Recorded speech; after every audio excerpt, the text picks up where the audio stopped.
online space. And I think creative agencies should be thrilled because for years they've been hearing that it's the death of the 30-second commercial. Wow, the 30-second commercial is alive and well. It's just moved from television into the online space. Right. So in a way, we've come full circle, and I think we will now be able to measure a like-to-like cross-media measurement. Thank you. Thank you. Sorry, I thought the most important metric was price. Yes, of course. At the end of the day, it's always price, isn't it? Matt, you wanted to say? I was just going to add to that and say that I think one of the things that sometimes holds us back a little bit in digital is when we go with a technology and data sell instead of a media and objective sell. You know, I totally agree with you. I'm in sort of presentations and meetings all the time where, you know, there's 15 slides devoted to all these different things that we can track, and we're just introducing obstacles to the conversation. Just because we can track it doesn't mean that we need to, or at least it doesn't mean that that's the data we need to present to the client. You know, as always in media, we should be starting with the objectives, we should be starting with the brief. It's like, what do you want to achieve? Well, we want to reach X, Y, Z amount of people. Great. Well, this is how we're going to do it, and we're going to give you a report that shows that. All the other data is superfluous if that's not what the aim of the campaign is. And I think when we're looking at cross-platform, creating cross-platform briefs, the same applies. You know, if we just concentrate on the data, on the objectives in mind and the data that they want to find, it actually makes cross-platform planning a little bit more simple. Johnny, what do you see in Sorry, this sorry. side? I feel compelled to speak on behalf of clients. Oh no, look out.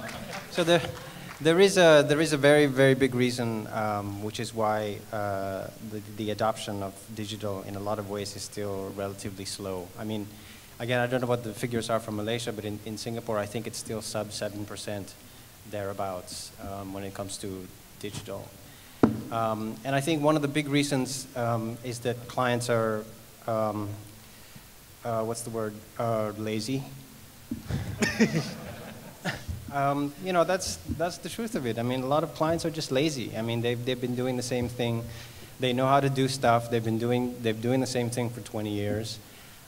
It's too complex. They don't want to learn it. So the challenge, I think, for media owners and for, you know, for the agencies really is to how to present it in a way that doesn't make it difficult and doesn't kind of scare people because it's too difficult to understand. I mean, there's a very simple motivation, which is how do you to convince a client, somebody like myself, as to the reason why you should change the way you do stuff, is that you have to convince them that doing it will make you look good. I mean, sometimes it's that simple, right? It's like, you do this because it will make you look good, it'll make you look really smart, it'll make you look really innovative, whatever it is, right? In addition to all of the usual kind of ROI and kind of data points that you would provide, is that yes, it has to, at the end of the day, come down to I as a client have to believe that I'm doing this because it's going to make me look really good if I do it. I mean, it's good that you speak Singtel as a client, but you know, you should go and talk to your Singtel part who's selling mobile advertising. They confuse the hell out of everybody.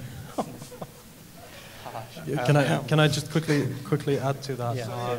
He basically gave the real reason, so we just need to make the clients look good. Fine, fair enough. But if I try to give my 2 cents, a little bit of food for thought for how can we, instead of confusing everybody, go back to the basics and think the other way around. Because yeah, it's very clear that the more medium we add to the mix, the more outputs there will be. And now it started in what you said, the GRPs, the reach, the frequency. And then all of a sudden there was the click, the page views, the time spent, the click-through rates, and God knows what. And somewhere during that transition, we kind of forgot what the real reason behind advertising and marketing was, and that was the outcomes. And that's never gone anywhere. It's just that we switched the thinking upside down. And the outcomes, what we're talking about is the attitudinal outcomes. Did it change the mindset of the consumer? The behavioral, did they actually act upon the message? And then the business side of it, did it generate sales? That has never gone anywhere, but it's just that we forgot we should first think, what are the outcomes that we desire?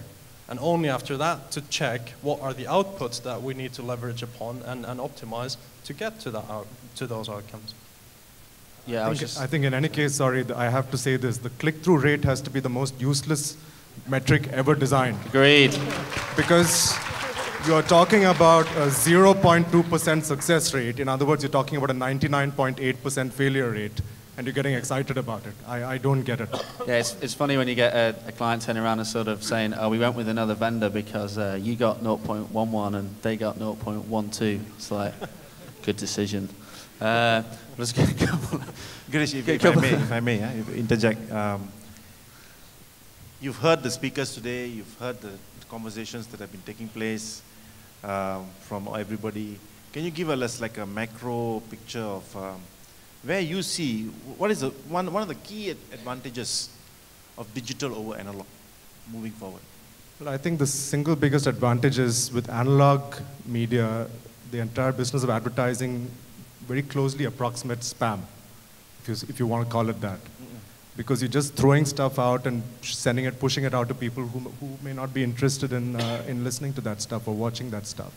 With digital media, technically every single piece of communication can be addressable and customized. And today, more than ever before, we are able to do that because you have the data to understand what the specific likes and behavior are of each of the consumers out there. You have even traditional media like television is evolving because now you have IPTV that makes it technically possible to address every single consumer individually. You have location-based services that also help you understand what the consumer is doing, where the consumer is, and you can then serve a piece of communication to that person, customized to where that person is at that point in time. So that's the single biggest advantage with digital media. Yeah. Thanks.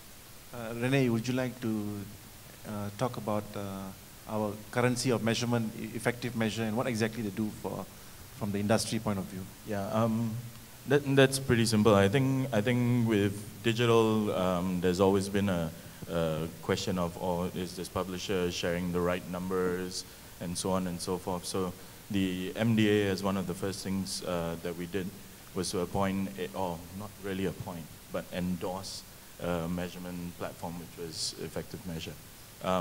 Ideally, just so that people could compare one site against another, apple to apple.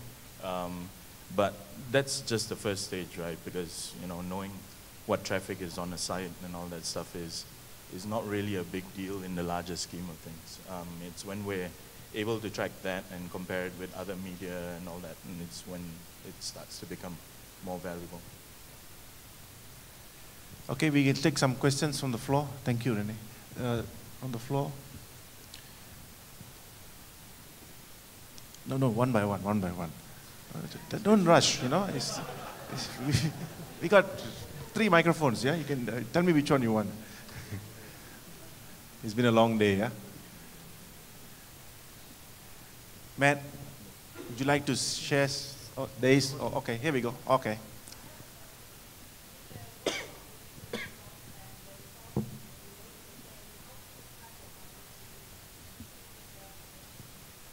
Okay, can I repeat that on your behalf? In the world of limited resources, how do you cut your budget between analog and digital advertising? Correct?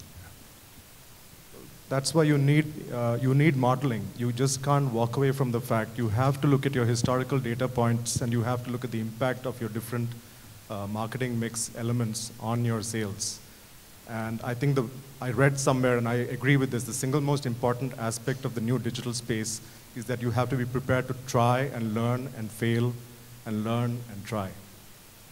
And the only way you can do that is, and the only way you can do that is to put the money out there, track it, and look at the impact on sales, and then course correct and just keep doing it continuously. Thank you. So here's it's not the easy answer. It's not the easy answer you might have wanted to hear, but I think it is the truth. Yeah. If this helps, so this is how we currently look at it in Singtel. So we've divided our audience into 6 distinct segments, and they're based on needs, right? And each of these has quite distinct needs, and as a result, quite a distinct set of media consumptions. So the answer is that the answer lies in which segment. Like, you have a different answer depending on which segment. And what we've identified is that, at least in Singapore, there are 2 of these basically consume very little traditional media at all, right? And so obviously, if that's the kind of segment you're going for, then you know that your money in print, if you're overspending in print, then it's clearly going to waste because they're not reaching these two segments. They index very low on things like print or even television, but will index very highly on digital media and mobile. So those are the things that you have to look at, is that depending on which segment you're trying to target, and you try and do your best to come up with an appropriate mix that way. Thank you. Thank you. I think on that note, ladies and gentlemen, let's give a big round of applause to our wonderful panelists for being here. Thank you once again. Thank you, Girish. I appreciate it. Yeah, I appreciate it. We have one more item to do. In the meantime, thank you. Renee, I need you here. I need you here. I need you here. Dr. Lai, stand there, you look good, yeah. Okay. Thank you, Miguel. Thank you, Johnny. Welcome to Malaysia. Yeah. You can be a voter also if you want to, very fast. We can convert. He already is. Ladies and gentlemen, we're coming to the final part of our evening, and I just want to say something that whenever we have this type of gathering, I always take it upon myself to pick out a single individual and acknowledge that individual and recognize that particular individual. And today I have, people say, how do I choose? I said, no, I'm the one who choose. That's how I choose.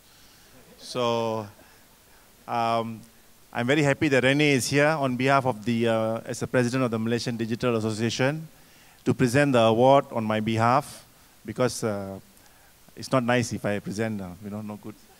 Okay, now let me just tell you about this person. This person has been in advertising and marketing with Ogilvy from about 30 years ago.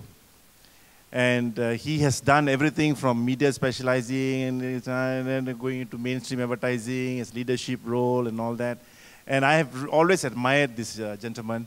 I remember I went with my wife to India once, and we managed to catch up with him and for a drink. And I tell you, that time was a fascinating time because he was running Mindshare in India. And I mean, people were in awe of this gentleman, and his capabilities. So I think you will know who I'm talking about. On this day, I would like to acknowledge and present the MMC Award for Leadership to Mr. Andre Nair.